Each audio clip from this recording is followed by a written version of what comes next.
everyone, this is Dr. Tamara Dickson, the Naturista, and I'm going to do our live today on the zones of mental health. The reason for that being that, number one, some of y'all voted for integrative mental health to be one of the first topics that I spoke about, but also because I thought it was important that we come up with a way of understanding the basic things that people have available to them. Everybody tends to think about mental health slightly differently, so I'd like to make sure that we all have the same way of understanding the tools that we have accessible to us and the sorts of things that you can do going forward. I'm going to organize this presentation in 3 parts because I think it helps simplify the way that you approach mental health. A lot of times, especially when people are struggling, they don't know what kind of resources they have available to them, or they feel like they don't have any available resources. And really, according to the research that we have on mental health and the sorts of things that help people bounce back after hard periods of time and help people to become resilient, the truth is that we have lots of things within us innately as human beings that can help us with our mental health struggles. So the first zone of mental health are the things that you have within you without any extra need to look outside of yourself, without the need to hire any services. So one of the first things you can do innately as a human being to try to improve your mental health and to optimize wellness is to make sure that you're getting adequate sleep. Now, these things seem really basic, but if you've ever suffered bouts of insomnia or gone through periods of sleep deprivation, I think it becomes really clear how your mental health and your ability to think and stay calm is totally tied to the amount of sleep that you've been able to get. So if sleep is a struggle for you, it could ultimately have an effect on your mental health. So simple sleep hygiene tips are more than just making sure that you get an adequate number of hours of sleep, because that varies from person to person. Some people will do fine on about 6 hours of sleep, and other people will need more, about 8 to 10. So beyond just the number of hours of sleep that you get, you want to think about optimizing your sleep environment, making sure that your bedroom is cool, that it's dark, that your bed is comfy.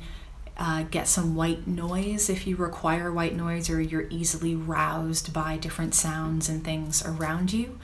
And then also make sure that you're not doing anything during the day that's going to interfere with getting adequate sleep. So that can be things like having caffeine too late in the day. And for some people, that means not having any caffeine at all. Sorry for y'all folks. It means getting adequate exercise throughout the day and using your muscles, getting your blood circulating. That helps with sleep. And so do things like making sure that you have screen-free time for about 2 hours before you go to bed. That has to do with the blue light coming off of all of our screens nowadays. We never used to have the number of screens in our faces the way that we did back in the day. We're not really adapted for it.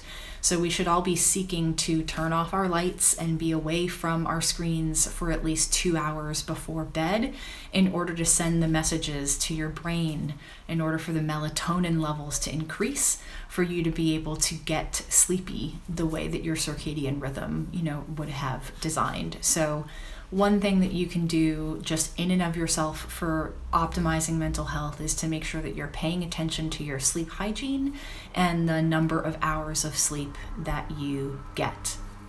Another thing that you can do without any resources at all, to the best of your ability, is making sure that you get adequate exercise. There are bodies of research from many different sides showing that basically any kind of exercise or movement is going to help you with your mental health. The endorphins will help elevate your mood, keeping your blood circulating, are going to do things like improve your quality of life overall. And don't be turned off. I encourage people not to be turned off by exercise as this formal term.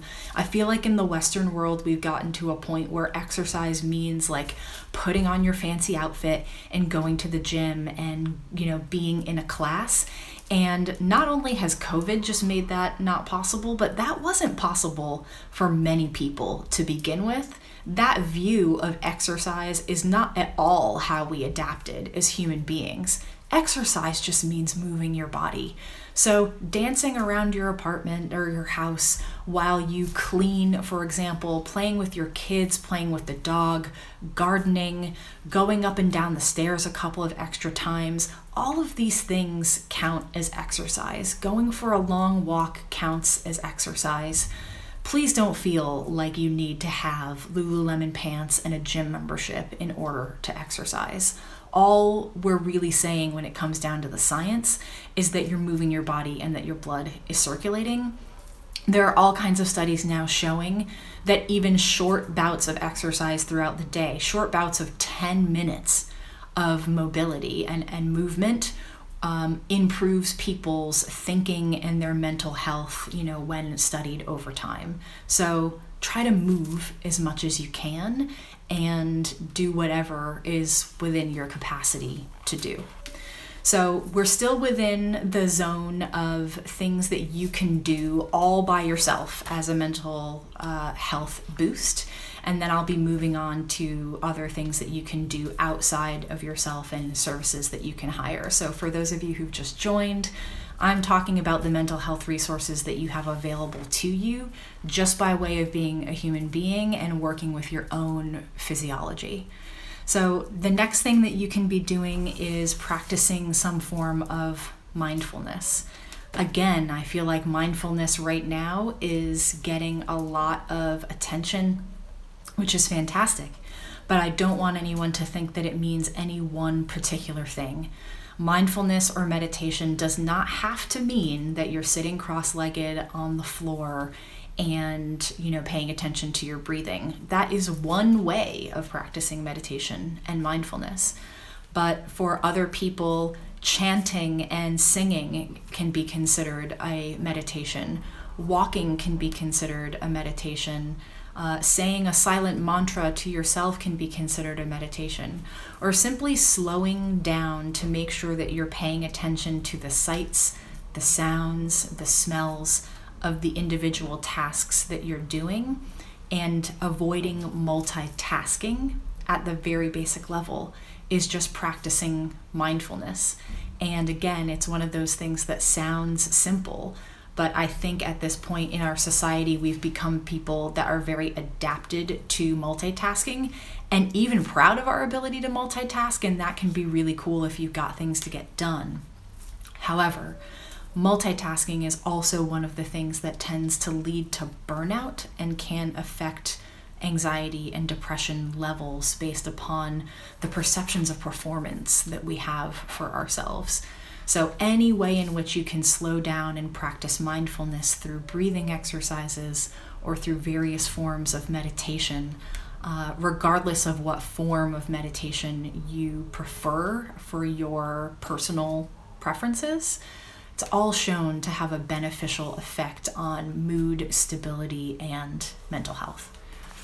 Another thing that you can do in and of yourself without much help, or hopefully without much help, is to make sure that you're cultivating joy. Make sure that you're actually spending time on activities that you find fun. And again, I feel like we've come to a point in society where we're so pathology oriented and we want to fix what is wrong and bring in some type of external tool to help fill in the blanks. But there's really a lot that we can do and a lot that can help our mood if we can just stop and take a moment to touch in with the things that are fun for us. So adding a positive influence to help you build resilience is really what a lot of that is about. Resilience in mental health is about the ability to bounce back from adversity. So back in the 80s when I was growing up, we used to call it coping and coming up with coping mechanisms for stress. And what we've learned now, the sort of historical progression from coping to resilience, is that resilience involves the ability to bounce back and recover from adversity, whereas coping is basically just dealing with it and doesn't really have much to do with your ability to recover. Making sure that you're doing things that are fun for you, switching your neurotransmitters and your endorphins into a more lively mode will definitely help your mental health. It's worth it. It's not frivolous. Having fun in whatever that means to you is self-care and is completely accessible to you, hopefully without too many resources. Lastly, in the area of things that you can be doing without much help, just your innate ability as a human being to help foster your mental health, is an extension of that, which is to tap into what is meaningful for you.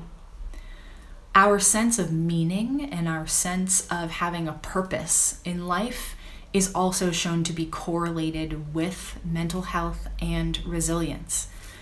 It may sound simple, but being able to touch in with an activity that brings you joy and that is meaningful in your heart is also part of what helps keep people strong and stable during times of stress. Meaning has a very different and personal interpretation, so I can't say exactly what that is for you. I find it meaningful to help others, with the knowledge that I have, try to make sense of this crazy life process that we're in. And I find it meaningful to try to help people heal their illnesses. I also find it meaningful to practice art and dance and creative expression. Some other people might find it meaningful to take care of pets, to be active in your church. I can't answer that for you. What I can say is knowing yourself, what is important to you, and making sure that you're touching in with that in whatever way that you can is another thing that you can do without much help, hopefully, that can be a positive impact on your mental health and resilience. So that covers category 1. And to recap, category 1 is mental health resources that you have inside of you as a human being without needing to reach outside of yourself. So that is making sure that you have adequate exercise and that you're moving your body, seeking to optimize your sleep hygiene and making sure that you get adequate sleep, making sure that you're having fun and that you're touching in with something that is meaningful to you, and also trying to practice some form of mindfulness, of meditation, of slowing down and really being present in your life and in your moments can help decrease the sense of stress and overwhelm that you feel and help strengthen your mental health overall. The next section is external support. So the reason I tier things in this way is because not everybody has the same resources available to them. So if you have the ways and means for external support, then this is the next way for you to think about what you can be doing for your mental health. Tied into what I was just saying, community, involvement in your community and having stable, trusting relationships is absolutely a part of what helps us bounce back from stress, remain resilient, and folks that have good, stable friendships and community report stronger mental health over the long term. It's not just what you feel in your heart. It's been studied and backed by science. Again, your involvement community is up to you. You could join, a mom and me club where you can hang out with other parents in similar situations. You can be involved in the church. You can volunteer. You can join a dance team or an athletic club. It's just about maintaining some sense of connection to humanity and connection to your people finding a place for yourself in the world where you feel like you might belong. And while it might not seem like something that you think of every day if you're struggling with mental health issues, it's one of the things that the research, sort of says is related, and one of the things that hopefully you can seek to optimize in your life if it's missing. Another thing that you can do for external support, although we tend to not really think about it this way, is nutrition. Cultivating the right diet and nutrient intake for you may require a little bit of extra education, but it is something outside of yourself, right, that you bring in. It's not necessarily innate to us as human beings. What the research says is pretty steady across a couple of things. One thing that we know adversely affects mental health is excess processed sugar. This is a problem in some places more than others if we're talking globally, but removing extra processed sugar from our diets almost always improves various symptoms of mental health, be it anxiety, depression, insomnia, PTSD, dissociation, schizophrenia. Remove that sugar. I don't mean that you have to have zero sugar. Only very certain individuals with medical conditions need to go down to no sugar at all. But any reduction in processed sugar will ultimately help you remain more mentally stable. What do I mean by processed sugar? In the simplest sense, I mean adding spoonfuls of sugar to whatever it is that you're eating or drinking. Try to reduce the number of times that you do that, or the amount that's on your spoon. Then I also mean things that are almost purely made of sugar, like certain types of candies and junk foods, a lot of fruit juices or fruit drinks that get fortified with high fructose corn syrup are also probably things that you want to seek to avoid, or at the very best reduce if you're having mental health struggles. That amount of sugar is just too hard on our metabolic system, and our metabolism and our neurotransmitters are linked. So the lower your blood sugar is within a healthy range, the more stable your mood tends to be. There are lots of other steps beyond this. What the science says is hypoallergenic diet. And the reason I put this in air quotes is because that means something different from person to person. A hypoallergenic diet for me means dairy-free. Do I want everyone on a dairy-free diet? Absolutely not. There are some folks that absolutely thrive on dairy and need that as a protein and caloric source. For other folks, gluten-free diet is the thing that makes them feel best and helps them be the most stable. A gluten-free and dairy-free diet tends to be correlated with the treatment of autism and the autism spectrum disorders, for example, but there's no one right answer across the board. For folks struggling with depression or any types of depression linked to autoimmunity, for example, hypoallergenic diet for them could mean that they're avoiding nightshade fruits and vegetables. So experiment with what type of dietary intake feels good for you. It could be that you try different types of diets over a period of time to see how your body responds. Gluten-free or dairy-free or soy-free may do absolutely nothing for you. And then it's not until you decide to try removing nightshades that you realize that you have more energy and that your mood is more stable and that maybe you have less joint pain, for example. So at the very basic level, removing sugar is sort of rule number one.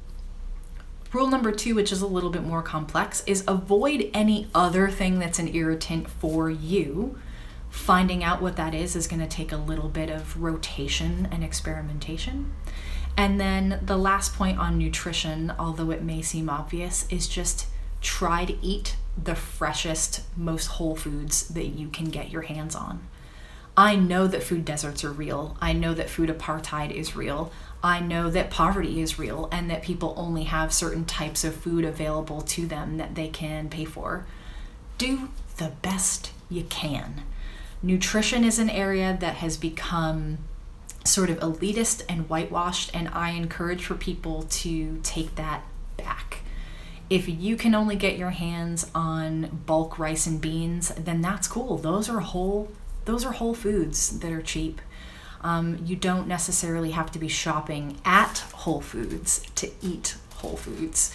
What I refer to as whole foods, and what a lot of practitioners refer to, is that it's something that exists in nature. It's something that you either plucked off of a tree or a bush, or that it was a live creature, that was hunted. If it had to be made in a factory, or if there are ingredients in there that you cannot pronounce, you should be eating those things in smaller quantities. Sometimes you have to rely on those foods, and that's fine. Just like exercise, nutrition is one of those areas where all you can do is the best that you can do. I think that's enough about that one. So other areas of external support for mental health would be education. We don't tend to think about education as being part of mental health, but where education comes in is twofold. One is that education can connect you to what you find to be the most meaningful.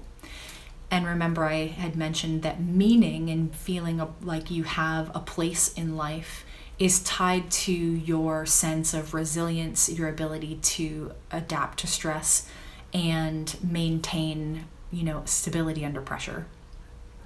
Then there's the other part of education being able to help you understand the experience that you're having if you have mental health struggles.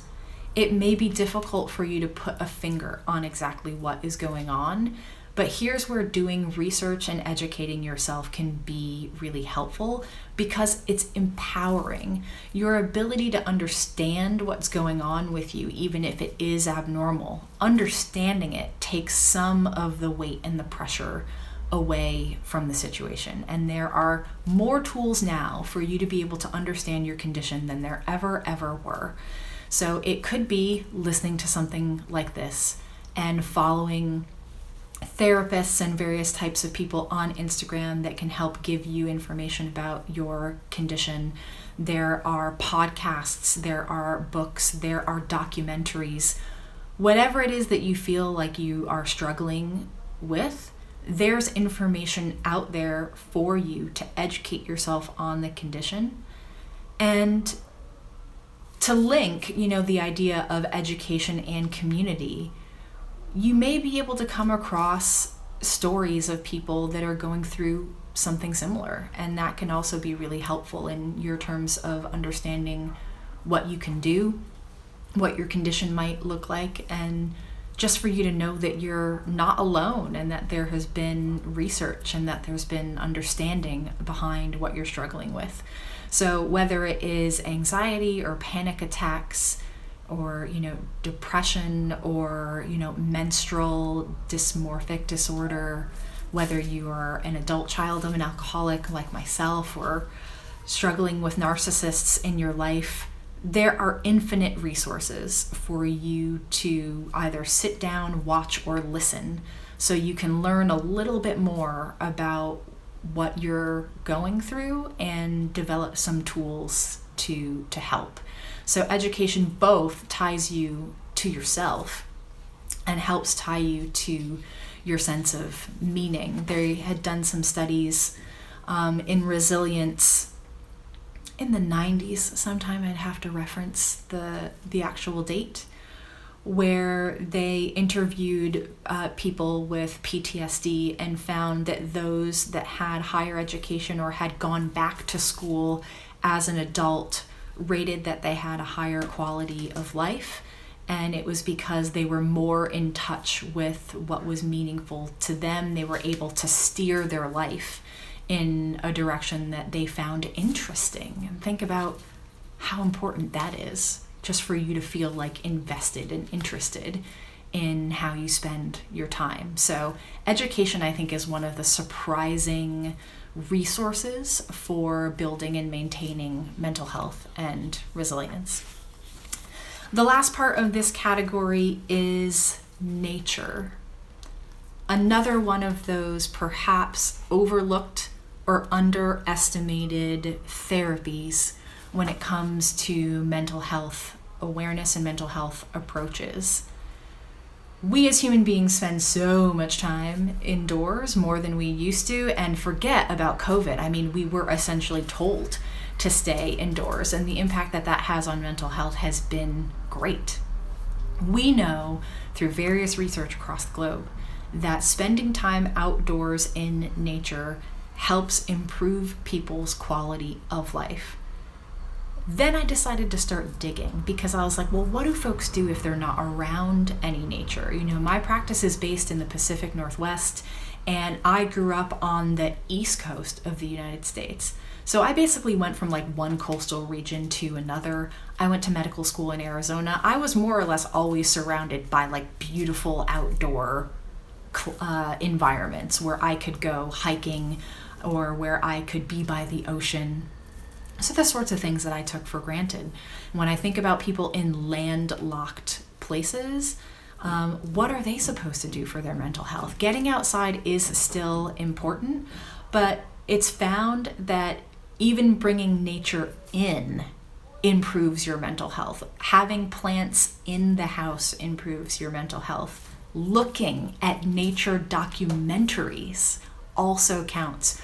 We just need to see the trees and the animals and the nature and the birds. There's something innately within us that I can't say connects to our life force.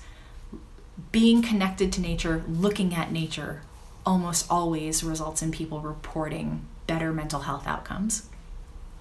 That is concentrating on what people call green spaces, trees, grass. Is also true for what are known as blue spaces, and the health benefits of being around blue spaces are exactly the same. If you can get by a body of water, that's what they mean by blue spaces. Big lakes, oceans, rivers, creeks, you name it. Spending some time by water has a calming and supportive effect on our body and on our mental health overall. What do folks do if they're in landlocked areas? Bring the nature inside. Having like a little babbling water fountain in your office or in your home. I just clipped out there for a second because I got a battery alert. Damn battery. I have to talk faster now. So lastly, in the realm of mental health, we have treatment investments. So first we covered what you can do as a person, no resources. The next is what sorts of things are available sort of right outside your door and how you can, what resources you can reach for. Then there are the things that you pay for, and that is professional resources like me, like a therapist, like a life coach, anyone that can help you with their professional skills to guide you towards better mental health. Even though I am a primary care practitioner, I am a huge advocate for people going to therapy with any type of mental health professional. I've seen therapists myself. I find them to be wildly helpful. So perhaps that's the most obvious answer in terms of mental health related concerns.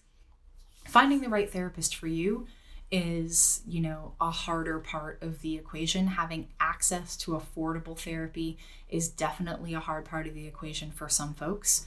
But if you have mental health professionals available to you, then please, please, please go to therapy. They have all kinds of tools. You can talk, you can learn cognitive behavioral therapy, which will help you be thinking differently. You can go to someone that practices EMDR that can help you sort of desensitize trauma. There are lots of different ways and tools that therapists have to help you work through a mental health struggle. And then perhaps the logical extension of that is if you were to see a psychiatrist or a doctor specifically, there's medication. There's absolutely nothing wrong with medication. I would say it's probably more problematic for people to need medication and not get it. So having mental health resources from professionals is really important. The part that people don't talk about so much in terms of hired services in mental health are body workers and energy workers. Sometimes they're the same, sometimes they're different. Especially for folks that are going through recovering from complex trauma or any type of prolonged chronic illness that has affected their mental health, bodywork is really helpful for people to be able to release stress that gets stored in the body. We think about our emotions as being something that is quite mental, but really our body tissues also hold onto and store our emotional experiences. So things like therapeutic massage, craniosacral therapy, emotional release technique, and Reiki, even acupuncture to a certain degree, are going to be on the body touch modalities that help you release stress and help you become more stable and resilient over time. So I'd say that's the one place that people tend to maybe overlook. Mental health professionals, I think first people think about psychiatrists and therapists, and then every now and then they think about their regular medical doctor or their naturopathic physician, like myself. But I think there's really a good, strong place for alternative practitioners like acupuncturists and Chinese medicine practitioners, folks that practice Reiki, Rolfing, massage. Mental illness and mental health is also in your body. And that's sort of why movement and exercise is also tied into our mental health. I think we need to move out of a paradigm about thinking of our mind and our body as being separate, because they're not. So if you have the ability to see any type of body worker, and that seems like something that you're open to in terms of being touched and having that as a therapeutic modality, it can absolutely help with mental health. And in certain cases can help with trauma processing if you and your practitioner are doing that in agreement with one another. The last thing I'll talk about are services like the ones that I tend to offer and that naturopathic physicians tend to offer, which is integrating all the stuff I just spoke to y'all about. So the thing about naturopathic practitioners and functional medicine practitioners is that we try to treat the whole person, and we try to choose the tools that are most appropriate to the person. I like to build treatment plans that involve a little bit of everything. I like to do a little bit of nutrition, a little bit of energy work, a little bit of lifestyle stuff, and a little bit of botanical medicine. I like to give the body and the mind a lot of different opportunities to find wellness and to heal. So from a natural perspective, when it comes to botanical medicine and supplementation, there's a lot of research around the use of omega-3 oils for helping maintain strong mental health. That's sort of casually known as fish oil, but it can also be flax oil or chia, or like the oil that comes from chia seeds if you're a vegetarian or vegan. Making sure that you have good amounts of healthy oils in your diet, or that you're supplementing healthy oils, are part of maintaining good mental health and treating mental illness. Mostly because that is the type of fat that lines our nervous system. We need those good fats to help signals be transmitted regularly and smoothly. So omega-3 oils have a lot of attention in the natural mental health realm. I would also say that for most folks, adding in some supplemental magnesium helps. Supplemental magnesium is going to do many different things in the body as just an essential mineral. But what I like it for is helping the body adapt to stress. So over time, it helps the adrenal glands to feel less stressed out and to pump out less stress hormone when responding to stress. And it also helps relax the musculature of the body, maintain good blood pressure, and has a calming influence generally, so can be really good for like anxiety, insomnia, and sometimes OCD-like behaviors and tendencies. I will end up doing another talk on botanical support for mental health, basically because it's too broad a topic. The reason for that is that everybody needs different things. And at the very basic level, we have people that need to be tonified, strengthened, uplifted. And those are going to be folks struggling with depression, for example. Whereas folks on more of an anxious side of the spectrum are going to need to be calmed, sedated, and soothed.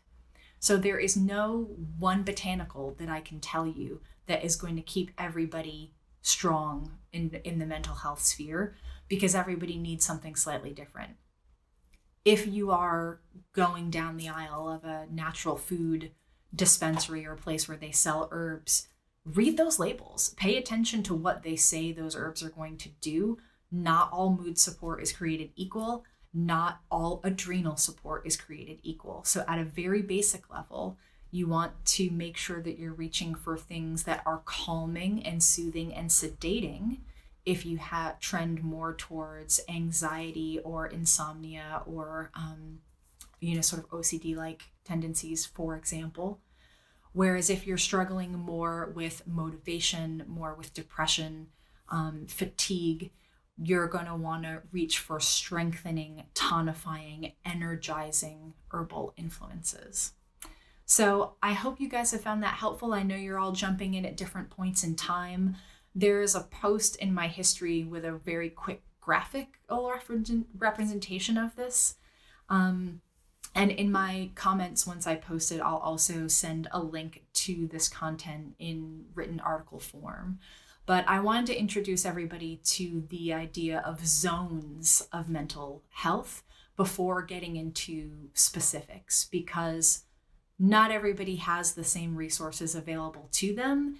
And if you're struggling, it might be really easy and simple for you to first think about, what tools do I have innately as a human being? What can I do right now here at home that can help me with my mental health? The next step would be, what do I have outside my door, or what can I access perhaps, pretty easily in order to help me strengthen my mental health? And then I would say the last sphere are, what sorts of hired services or what sorts of investments in treatment can I make towards my mental health? If I didn't see anybody put comments into the window, if they have, I'm sorry that I've missed them. But once I post the video, feel free to send any questions or comments there, and I'll do my best to answer them. Thanks for listening, you guys.